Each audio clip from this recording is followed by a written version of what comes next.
Honorable President of the United Nations Environment Assembly, Minister Kisler. Let me honor the Excellencies, President of the Republic of Kenya, Mheshimiwa Uhuru Kenyatta, President of Democratic Socialist of Sri Lanka, Honorable Mr. Maithripala Sirisena, the President of Madagascar, Honorable Andry Rajoelina, the Prime Minister of Rwanda, Mr. Eduardo Ngirente, Deputy Secretary General of the UN, Amina Mohamed, Interim President of the World Bank Group, Kristalina Georgieva. I'm delighted to be here, but also let me add my words of condolences to the victims of the Ethiopian Airlines crash, in particular our colleague from UN Environment Program, Victor, but also the delegates, youth, UN colleagues and World Bank colleagues who lost their lives. Our thoughts and prayers are with their families and friends. 12 years ago, right here in Kenya, a company launched a service that allowed millions of their customers to send payments using mobile phones. At the time, no one was offering mobile banking services on such a large scale. Kenya led the way.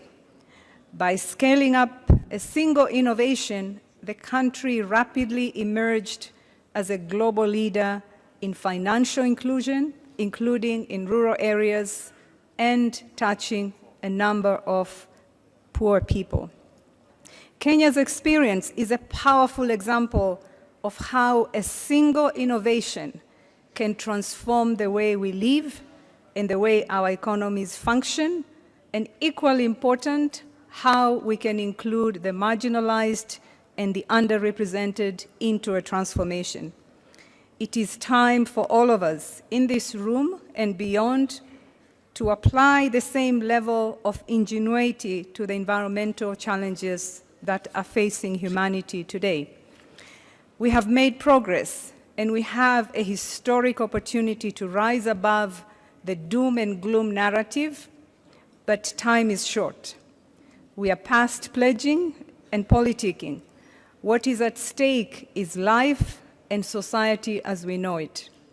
The science has spoken. We cannot ensure a healthy future for our planet by tweaking around the edges.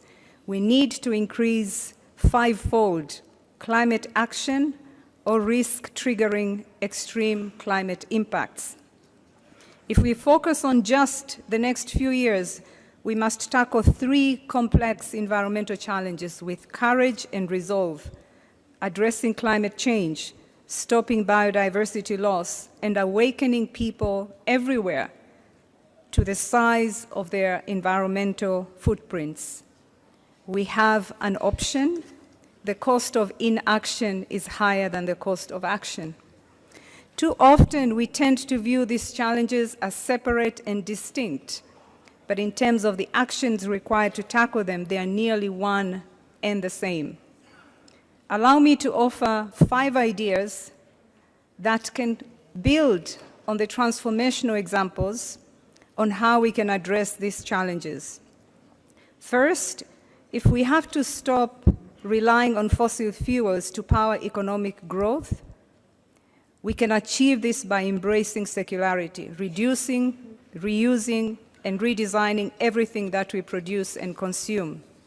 Second, we need to reset our relationship with nature by safeguarding our wild places and valuing the environment in our financial, accounting, and infrastructure decisions.